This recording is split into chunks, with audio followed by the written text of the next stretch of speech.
Hello guys! For today's video, tuturuan ko kayo ngayon kung paano kumuha ng panibagong SSS UMID card. So first, punta lang po tayo sa Google at isearch ang www.sss.gov.ph. Then, i-click nyo po ito. Tapos, pag na-click nyo na po, ganito na po ang lalabas. Then, scroll nyo lang po pababa, tapos pindutin itong create. Then, click login. Tapos, maglo-loading lang po yan ng saglit. Tapos, click nyo lang po yung username nyo and password. Then, sign in. Tapos, dito po, kailangan nyo pa po itong pindutin para mag-send sa inyo sa SSS sa number nyo ng OTP para makapag-login kayo. At kapag nag-forward na si SSS ng OTP sa number nyo, itatype nyo na po dito ang OTP. Then, click login. At kapag ganito na po ang lumabas, scroll nyo lang po pababa. Then, pindutin lang I agree. Tapos, pagdating po dito sa dashboard ng portal nyo, click nyo lang po ang services. Tapos, scroll nyo lang po sa baba. Then, pindutin nyo po itong My SSS card. Tapos, pag ganito po, scroll nyo lang din po pababa para po ma-check nyo kung tama po ang nakalagay na address sa inyong SSS.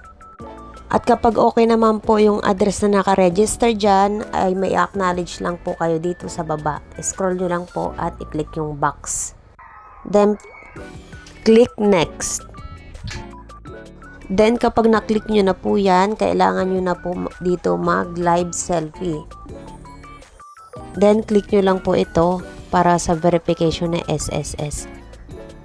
At dito po, antayin nyo po yung color na yan para po sa verification nyo.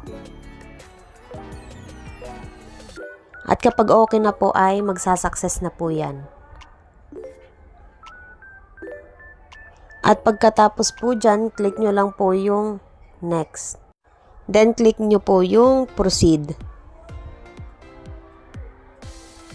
At dito po, may tatlo po kayong box na kailangan nyo i-acknowledge para mag-proceed na sa next step.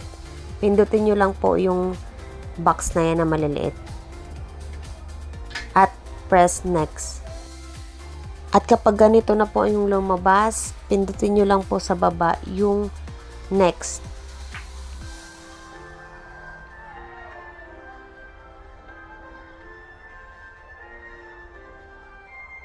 At dito guys, kailangan yung i-take note pala yung transaction number kasi hingin yan mamaya sa pag-open nyo ng inyong account sa app na i-install nyo sa cellphone nyo.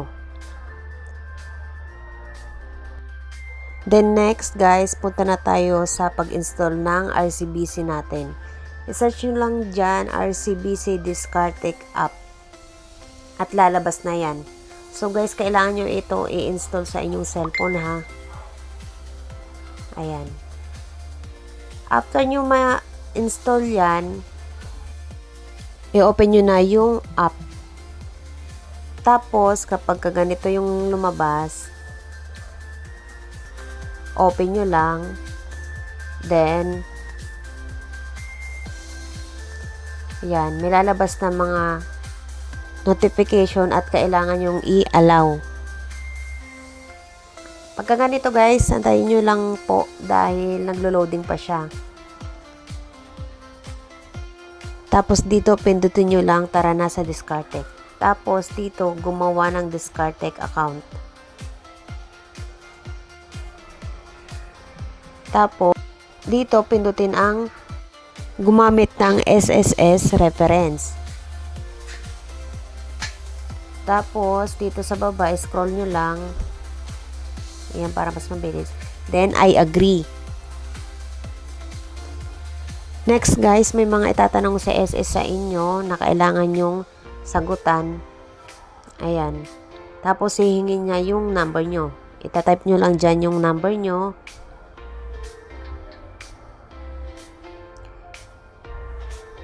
Dapat, guys, yung active yung number ha, para pag mag-forward sa SSS ng OTP ay marireceive nyo agad.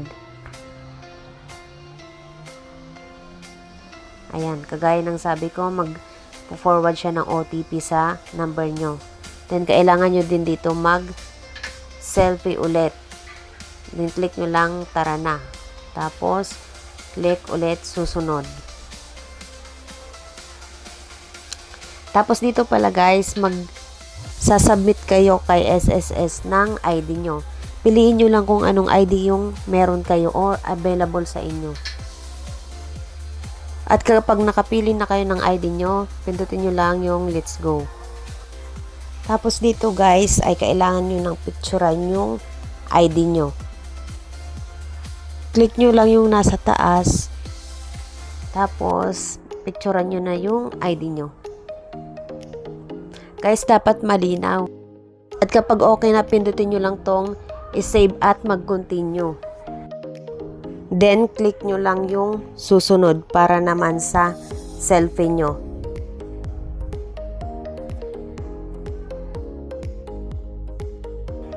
At kapag tapos na kayo mag-selfie, pindutin nyo lang tong ipasa.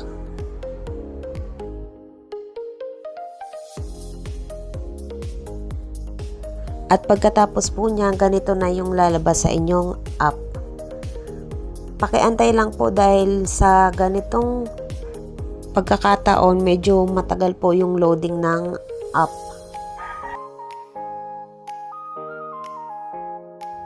At kapag okay na po, ganito na po yung lalabas sa inyong app. Tinakpan ko lang po dyan yung details ko para po sa aking privacy. Yung sa inyo po, check nyo na lang po kung tama yung nakalagay na address at ibang information. Tapos, dito po, kailangan nyo po ilagay yung transaction number na hinihingi. Yun po yung sinabi ko kanina na kailangan nyo pong i-take note. Pati din po ang SSS number nyo, kailangan nyo din po ilagay dyan.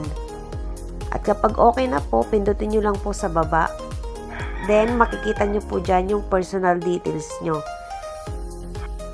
By the way guys, may ilang katanungan pa pala dyan si SSS sa inyo na kailangan yung fill upan, kagaya na lang ng ibang personal details natin, tapos home address, then contact information.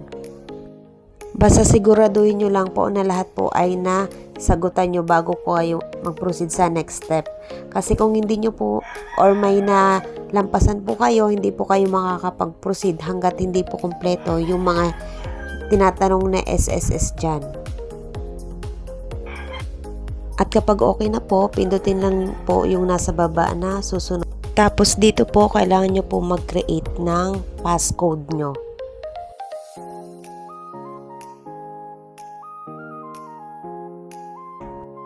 Tapos maglo-loading lang po yan ng saglit. Then pwede nyo na pong buksan yung RCBC Discartec app nyo. Pindutin nyo lang po ulit yung mag-login na. Tapos dito, pindutin yung active na this para po makapasok kayo sa inyong app. Tapos ganito po yung lalabas. Pindutin nyo lang po sa taas yung arrow para makita nyo po yung dashboard nyo. Ayan. Tapos bumalik sa home. Tapos dito guys sa baba yung nakalagay na card, dyan yung makikita yung status ng inyong card. Pero bago yon, kailangan nyo muna maglagay kung saan nyo pwedeng pick upin yung card. Kagaya sa akin, dito sa Bulacan at kung saang branch ng RCBC. Kagaya ng Balagtas. At click mo lang yung confirm. Tapos sure na. Then type nyo lang ulit yung password na ginawa nyo. Lalabas nyan. By the way guys, wala tayong babayaran dito kahit piso sa pagkuha ng My SSS card.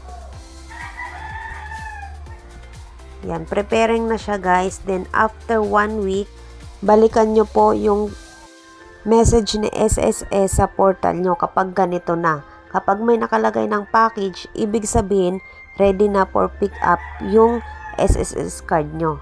So, yun lang guys. Thank you.